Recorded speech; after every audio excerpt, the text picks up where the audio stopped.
देख रहे हो? ओह हाँ, मुझे तुम्हारी आंखों में सब दिख रहा है। मुझे जज कर रहे हो जैसे किताब को उसके कवर से करते हैं। पर एक अगली डकलिंग के अंदर भी एक खूबसूरत दिल हो सकता है।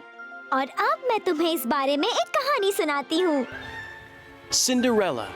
एक वक्त की बात है, यहाँ से दूर दूर के एक देश में एक लड़की रहा करती थी। उसे महल में होने वाली पार्टी में जाने का बहुत मन था, पर प्रॉब्लम ये थी कि उसे अपने लिए कभी वक्त मिलता ही नहीं था। वो इसलिए क्योंकि उसकी बुरी सौतेली माँ उससे घर का सारा काम करवाती थी। बिना खेले सिर्फ काम करते रहना अच्छा नहीं होता, और उसे तो काम के अलावा और कुछ करना ही नहीं होता था।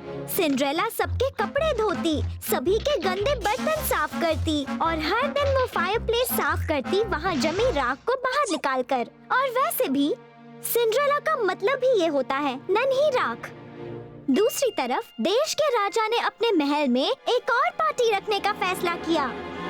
वो भी कोई मामूली पार्टी नहीं, उन्होंने सबको इनवाइट किया। उन्होंने कहा उस पार्टी में होगी कुकीज, कैंडीज और आइसक्रीम की एक शानदार दावत, और रात भर उसमें नाच गाना चलेगा। सिंड्रेला बहुत खुश हो गई, पर फिर वो बहुत दुखी हो गई, इसलिए क्योंकि उसके पास तो सिर्फ एक ही ड्रेस थी, और वो भी बहुत ही गंदी। तो उसके पास शाही महल की पार्टी में पहनने के लिए कोई ड्रेस नहीं थी। और फिर अचानक एक अच्छी परी उसके सामने आई और बोली, मैं हूँ तुम्हारी गॉड मदर और मैं तुम्हारी मदद करूँगी। मैं तुम्हारे इस घर की फटी पुरानी ड्रेस को एक सुंदर पार्टी गाउन में बदल रही हूँ, ऐसा जिस पर से किसी की नजर ना हटे। पर तुम्हें एक बात याद रखनी होगी, जैसे ही महल की बड़ी घड़ी में 12 बजेंगे, तुम्हें फौरन वहाँ से निकलना होगा, क्योंकि तुम्हारा सुंदर पार्टी गाउन फिर से एक घर वाली ड्रेस में बदल जाएगा। सिंड्रेला फ्राइंग पैन में अपनी परछाई देखकर बहुत ही खुश हो रही थी। तभी आ गई उसकी बुरी सौतेली माँ। तुम ऐसे तैयार होकर कहाँ जाने की सोच रही हो? घर में इतने सारे अखरोट पड़े हैं, उन्हें कौन तोड़ेगा? चलो काम करना शुरू करो। सिंड्रेला ये सुनकर बहुत ही दुखी हो गई। इतने सारे अखरोट तोड़ने थे उसे। ऐसा करते हुए तो सारे दांत टूटकर खराब हो सकते हैं। अगर दांत ही ना हो तो वो पार्टी में स्माइल कैसे करती? तभी अच्छी परी वापस आई और उसने सिंड्रेला को लकड़े के पिनोकियो जैसे दिखने वाला एक साथी दिया। उसकी नाक इतनी लंबी थी और उसका मुंह इतना चौड़ा था, और दांत एक हिप्पोपोटामस जितने बड़े। ये अजीब दिखने वाला बंदा कौन है? सिंड्रेला ने पूछा। ये कोई अजीब बंदा नहीं है, ये तो है नटक्रैकर, अच्छी परी ने जवाब दिया। देखो वो कितनी अच्छी तरह अखरोट तोड़ सकता है। टक टक, और लो, काम हो गया। फिर सिंड्रेला ने जल्दी जल्दी सारे अखरोट तोड़ दिए, और उसे नटक्रैकर इतना अच्छा लगा कि उसने उसे अपने साथ पार्टी में ले जाने का फैसला किया। सिंड्रेला महल की ओर जा रही थी कि अचानक उसने राजा जी को देखा। ओह राजा जी, सिंड्रेला ने कहा, आखिर आप इतने दुखी क्यों हैं? राजा जी ने उसे देखा और फिर कहा, बात ही कुछ दुखी होने वाली है। मैंने महल में एक पार्टी रखी थी, पर तभी वहाँ चूहे आ गए और उन्होंने मुझे बाहर निकाल दिया। तभी नटक्रैकर खड़ा हुआ और उसने इंसानी आवाज में कहा, आप रोइए नहीं राजा जी, मैं इसमें आपकी मदद करूँगा। वो अपने नाक की बांसुरी बनाकर उससे एक अच्छी सी धुन बजाने लगा, और वो धुन इतनी अच्छी थी कि राजा जी उस पर मजे से नाचने लगे। जैसे ही चूहों ने बांसुरी की धुन सुनी, वो सब उस धुन के जैसे गुलाम से बन गए, और मौका देखकर राजा जी ने झाड़ू उठाया और उन्हें महल के बाहर निकाल दिया। सब बहुत खुश हो गए, और सिंड्रेला ने नटक्रैकर को खुशी के मारे एक अच्छी सी झप्पी दे दी। अचानक हर तरफ अजीब सी चमक फैल गई, और वो नटक्रैकर एक प्यारे राजकुमार में बदलने लगा। और जब वो पूरी तरह बदल गया, तब उसने कहा, अब तक मुझ पर जादू का असर था, और अब मेरी प्यारी सिंड्रेला, मैं इतना खुश हूँ कि तुम्हें देना चाहता हूँ अपना हाथ, अपना दिल, और साथ ही ये कांच के जूते भी। उसी वक्त महल की बड़ी घड़ी में 12 बजने की आवाज आई। सिंड्रेला को लगा कि अगर राजकुमार ने उसे उसकी पुरानी ड्रेस में देख लिया तो वो उसे चाहना बंद कर देगा। पर राजकुमार को इस बात की कोई परवाह नहीं थी, क्योंकि सिंड्रेला के लिए उसकी चाहत सच्ची थी। और मैं यही बात तुमसे कहती रहती हूँ, बाहर से कोई भले कितना ही खराब क्यों ना दिखता हो, हमें उनके अंदर की अच्छाई को देखकर उससे लगाव हो जाता है।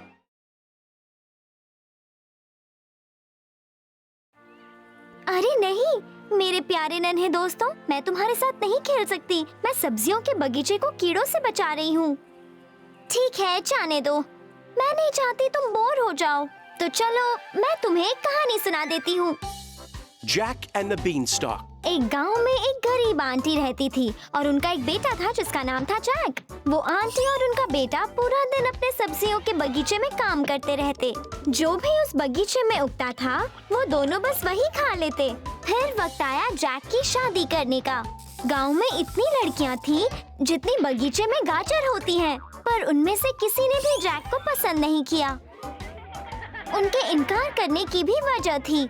भला कौन लड़की अपने लिए ऐसा दूल्हा चाहती? उसकी पैंट पर जगह जगह चिथड़े लगे थे, उसके जूतों में बड़े बड़े छेद थे और उसकी टोपी एक पापड़ जितनी चपटी थी। कोई उससे शादी नहीं करना चाहती थी, बेचारे के साथ घूमने भी नहीं जाती थी। आंटी को पता था कि उसे अच्छे कपड़ों की जरूरत है, पर पैसे ही नहीं थे, तो वो इस बारे में सोचने लगी। वो काफी देर तक सोचती रही और फिर उन्होंने कहा, जैक मेरे प्यारे बच्चे, अगर तुम्हें शादी करनी है तो तुम्हें अच्छा दिखना होगा। मैंने इस बारे में बहुत सोचा और हमारे पास अपनी गाय बेचने के अलावा अब और कोई चारा नहीं है। उन पैसों से तुम अपने लिए एक नया सूट खरीद पाओगे। इसलिए जैक ने गाय के गले में रस्सी बांधी और वो बाजार की ओर चल पड़ा। पर रास्ता बहुत ही लंबा और थकाने वाला था। जब वो बाजार के आधे रास्ते पहुंचा, तो वो एक पेड़ के नीचे आराम करने के लिए लेट गया। वो अभी बस सोया ही था कि तभी उसे लगा कि कोई उसे जगा रहा है। उसने अपनी आंखें खोली और उसके सामने थे एक बूढ़े अंकल। जैक को बड़ा ताज्जुब हुआ। तभी बूढ़े अंकल ने उससे कहा, मेरे बच्चे, मुझे तुम्हारी ये गाय खरीदनी है और तुम्हारी गाय के बदले में मैं तुम्हें दूंगा एक मटर का दाना। सच बात तो ये थी कि जैक अपनी गाय को बेचने के लिए मीलों चलकर बाजार तक जाना ही नहीं चाहता था। इसलिए बिना वक्त गवाए जैक इस सौदे के लिए मान गया। तो सौदा पक्का हो गया। बूढ़े अंकल को मिल गई गाय, जैक को मिला मटर का दाना और खुद से खुश होते हुए वो घर की ओर चल दिया। जब आंटी ने अपने बेटे को बिना गाय और बिना सूट के देखा तो वो बहुत डर गई। उन्हें लगा कि उसे रास्ते में लुटेरे ने लूट लिया था। पर जैक ने उनसे कहा, आप फिक्र मत कीजिए मम्मी, जरा ध्यान से देखिए, मुझे हमारी बूढ़ी गाय के बदले में क्या मिला? एक बिल्कुल ही नया मटर का दाना, और मैंने इतना हरा मटर पहली बार देखा है। आंटी ने उसकी ओर गुस्से से देखा और कहा, ओह तुम कितने ज्यादा नादान हो मेरे बच्चे। फिर उन्होंने वो मटर लिया और उसे खिड़की के बाहर फेंक दिया। जैक को बड़ा अजीब लगा था। वो इतनी नाराज क्यों हो गई? उसने उबासी ली और झट से सो गया। जब सुबह सवेरे जैक ने अपनी खिड़की से बाहर झांका तो उसे अपनी आंखों पर यकीन नहीं हुआ। रातों रात वो मटर का दाना एक बहुत ही बड़े मटर के पेड़ में बदल गया था। वो मटर का पेड़ इतना बड़ा और ऊंचा था कि उसका ऊपरी हिस्सा ऊपर आसमान में बादलों के अंदर चला गया था। जैक को बादलों में एक गाने की आवाज सुनाई दे रही थी। वो ये जानना चाहता था कि भला इतनी ऊपर कौन है जो गाना गा रहा है। इसलिए उसने मटर के पेड़ पर चढ़ना शुरू किया। वो पहली बार गिरा, दूसरी बार भी गिरा। क्या उसे फिर से कोशिश करनी चाहिए? क्या फायदा होगा? हे सुनो, ऊपर वाले, जैक ने चिल्ला कर कहा, क्या तुम मुझे इस पेड़ पर चढ़ने का तरीका बता सकते हो? पता नहीं क्यों मैं बार बार गिर रहा हूँ। कुछ देर तक कोई जवाब नहीं आया और फिर ऊपर से उसके लिए एक बड़ी ही अजीब दिखने वाली रस्सी डाली गई। जैक उसके करीब गया और उसने देखा कि वो रस्सी एक लड़की की चोटी जैसी थी। जैक इतना खुश हुआ कि उसने चोटी को जोर से खींचा और एक खूबसूरत राजकुमारी ऊपर से नीचे ठीक उसके पास आ गिरी। जैक सही था, वो रस्सी उसकी चोटी ही थी। राजकुमारी ने अपना ताज ठीक किया, फिर बाव करके जैक से कहा, मुझे काफी सारी चोटें आई हैं, क्योंकि मुझे उन मटर के दानों पर सोना पड़ा था। थैंक यू मेरे भले दोस्त, मुझे इस पेड़ से नीचे उतारने के लिए। मैं तुम्हारी एहसानमंद हूँ, तुमसे शादी करने के लिए तैयार हूँ। और फिर क्या था, हो गई जैक की शादी। वो राजा बन गया और उसे आधा राज्य भी मिला। यही तो मैं कहना चाह रही थी। हो सकता है मैं भी अपने सब्जी के बगीचे में कुछ इंटरेस्टिंग उगा दूं, जैक की तरह। पर मुझे देखना होगा कि मेरे प्यारे बगीचे में कोई कीड़ा ना घुस जाए। तो अब मैं आपसे विदा लेती हूँ, मुझे जाकर पहरा देना है।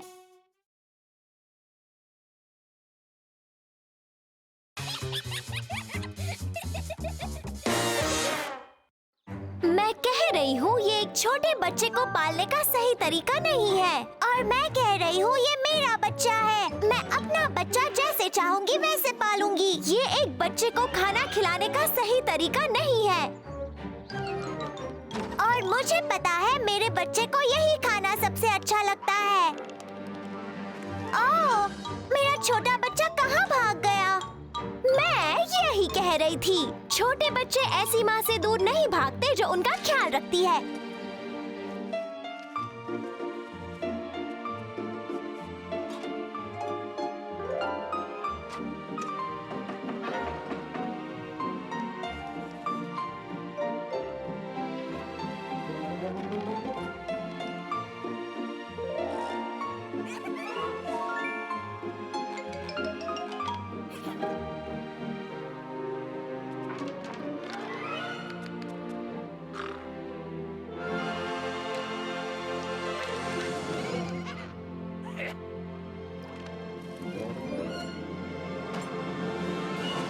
मेरा मानना है कि बच्चे को सिर्फ खाना खिलाना काफी नहीं होता। बच्चे को पढ़ना, पेंट करना और गाना सिखाना भी बहुत जरूरी होता है। और मेरा मानना है कि बच्चे को खाना खिलाना ही सबसे ज्यादा जरूरी होता है।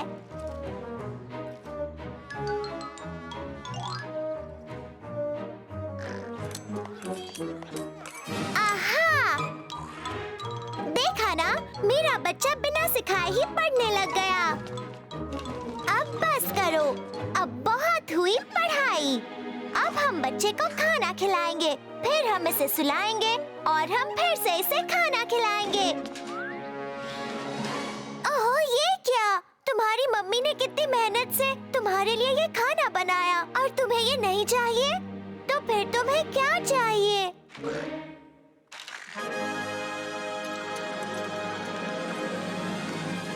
अरे वाह! हाँ, हम बनेंगे सिपाही।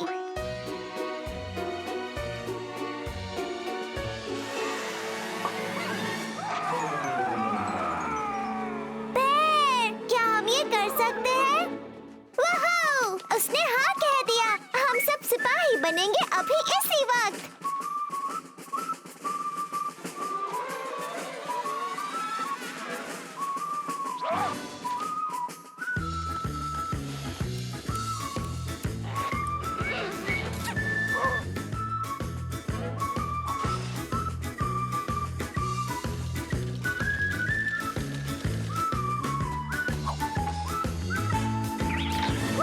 जूते, ग्लव्स, टोपी, पंख पहने हुए लग रहे हैं मस्केटियर्स। लो हम चले, दुश्मन होंगे पल में गुल हमारे। आज देख लेंगे जब वो मेरी रंग भरी मुस्कान। मैं कर दूं सबको इम्प्रेस, फिर चाहे जो भी हो, और पाऊं बड़ी सक्सेस। खेल ये जीतूं जो।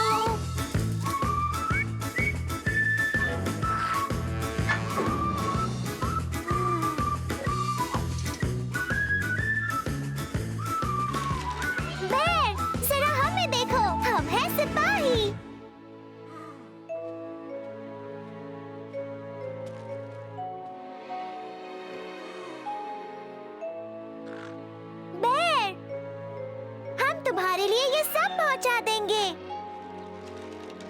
सिपाहियों, चलो चले। हे, चलो चलो, थोड़ा तेज चलाओ। तुम सब मेरे पीछे आओ।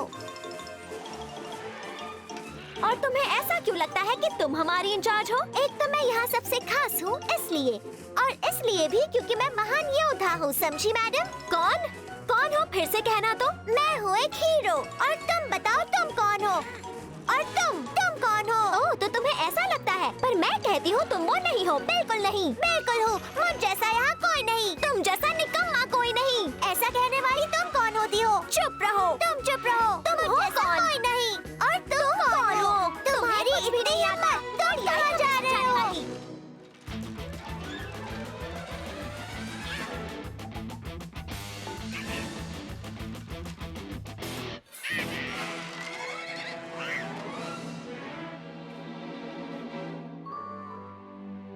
जरा हमें देखो, हम क्या कर रहे हैं। बेर इंतजार कर रहा है और हम यहाँ लड़ाई कर रहे हैं। तुम सही हो, हम सब एक जैसे सिपाही हैं। सारे प्रेजेंट्स कहाँ हैं? और हमारा चौथा साथी कहाँ चला गया? वो जरूर अकेले दुश्मन का सामना कर रहा होगा। चलो चलकर अपने साथी की मदद करें। हे, जरा सुनो, क्या तुमने यहाँ से एक सिपाही को जाते हुए देखा? तुमने उसे देखा? उसके बाद यहाँ क्या हुआ?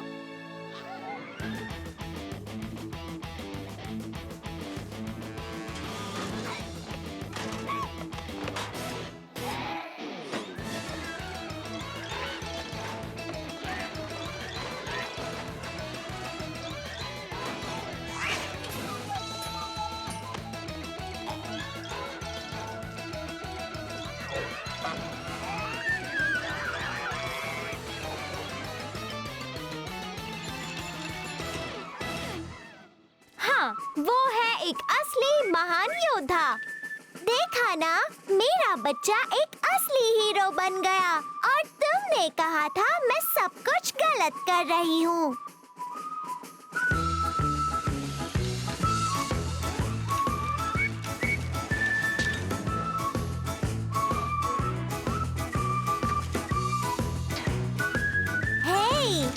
मिस्टर, अपने पंजे दूर रखो एक सिपाही से। मस्केटियर्स कहते उनका सीक्रेट ये, हिम्मत है जरूरी ज्यादा ड्रेसिंग से।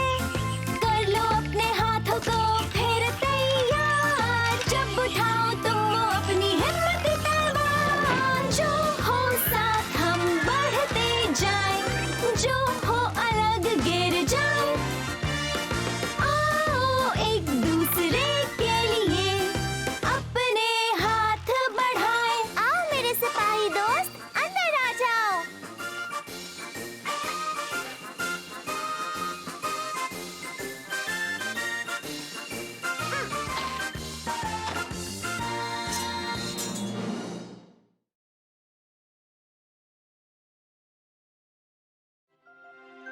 काश कि मैं बेर से मिलने उसके घर जा सकती।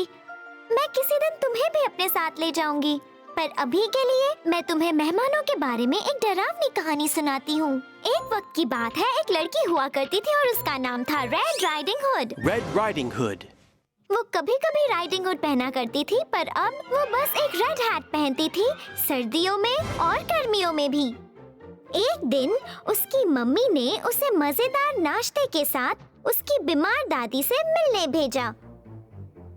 तो उस लड़की ने नाश्ते से भरी टोकरी उठाई और अपने रास्ते निकल पड़ी। वो जंगल के रास्ते से जा रही थी और टोकरी वाले नाश्ते की खुशबू इतनी अच्छी थी कि लड़की ने खुद से कहा, मैं कहीं बैठकर बस थोड़ा सा नाश्ता खा लेती हूँ। तभी कोई तो लुढ़कता हुआ उसके पास से गुजरा और बूम, सामने वाले पेड़ से टकरा गया।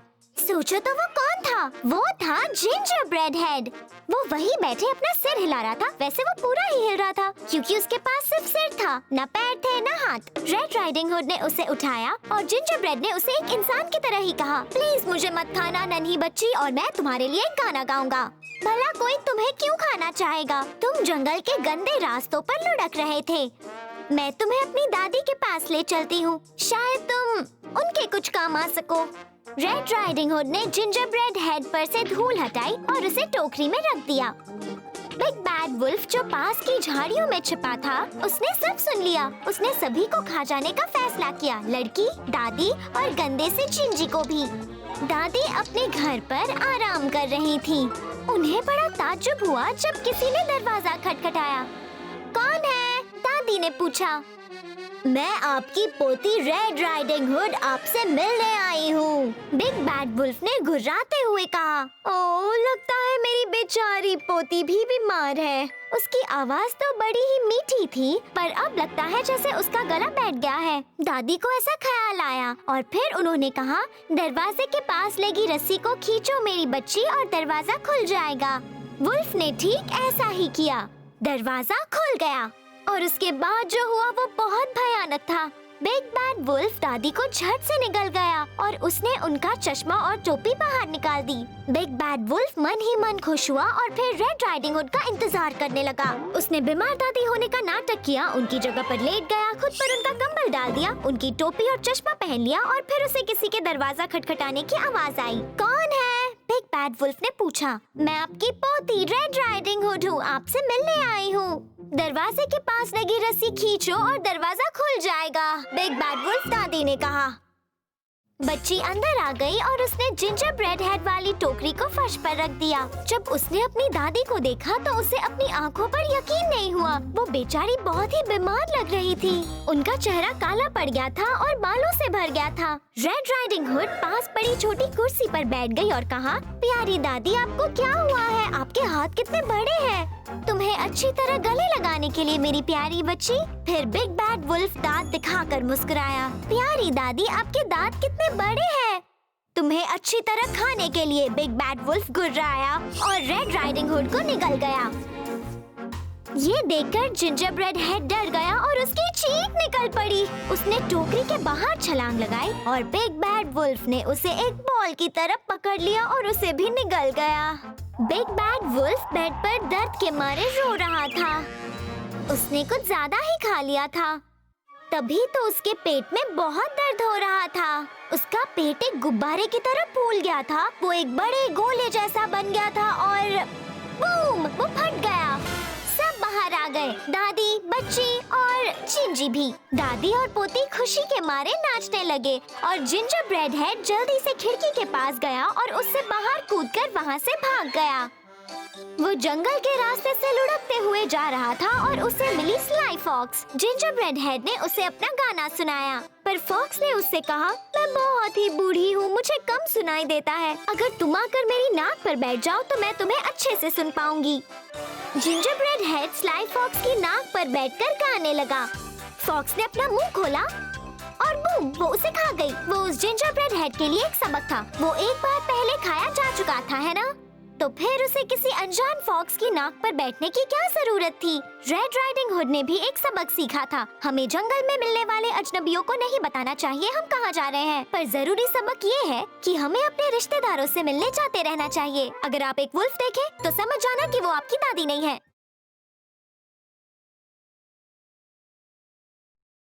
तुमने यहाँ पर इतना कबाड़ क्यों फैला रखा है? मुझे फिर से सफाई करनी पड़ेगी।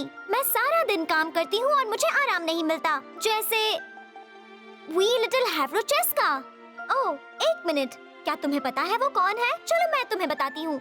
एक वक्त की बात है, एक थी wee little Havrocheska. Wee little Havrocheska.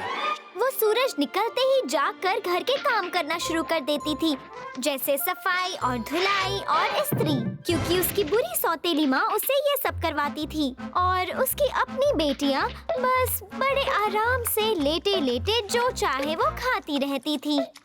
We little हैवरोचेस्का फर्श पर झाड़ू लगाती, चूल्हे के लिए लकड़ियाँ लाती और फिर पालतू गाय को मैदान में सैर कराने ले जाती ताकि वो गाय आराम से हरी हरी घास खा पाए। और वी लिटिल हैवरोचेस्का को कभी कुछ खाने को नहीं मिलता था। उसे हमेशा भूखा रखा जाता, घर का हर एक काम करने के बावजूद भी। बुरी माँ ने हैवरोचेस्का को ऊन से भरी हुई 3 बोरियां दी, उसे साफ करके धागा बनाकर उससे कपड़ा बनाने के लिए कह दिया।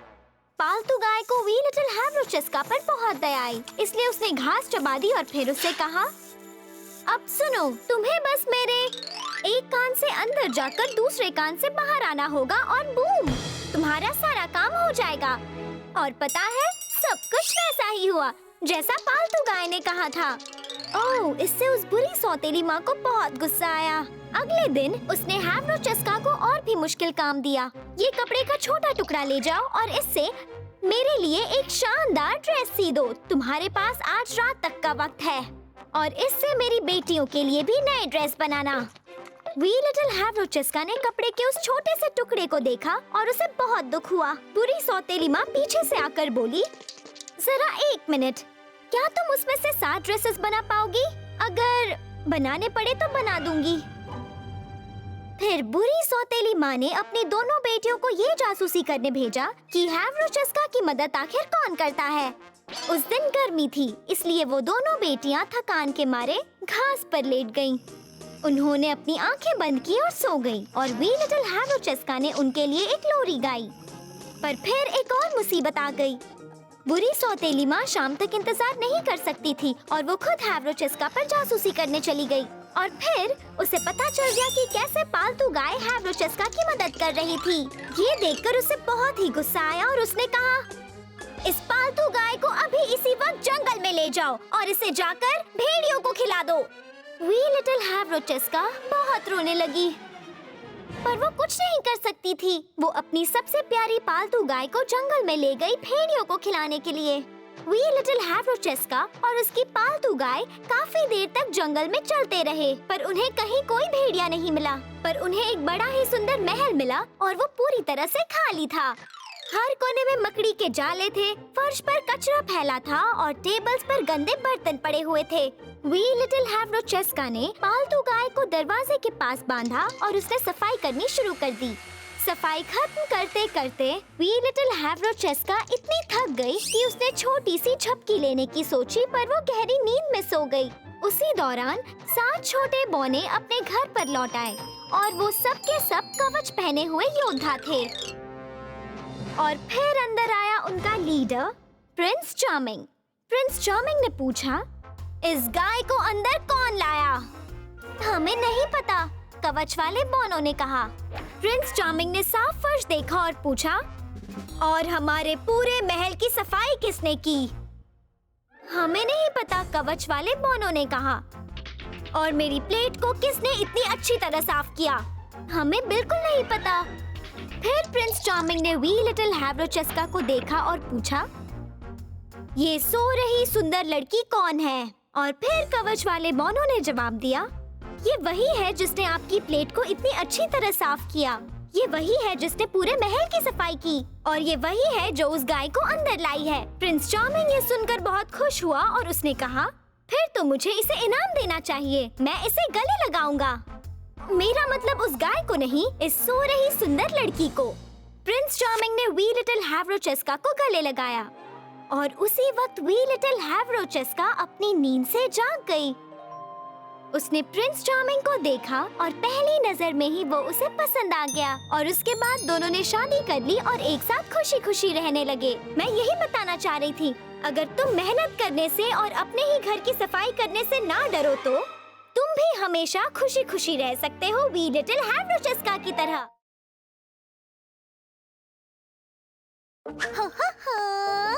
पता नहीं सारे कार्टून्स कहाँ छुप गए हैं।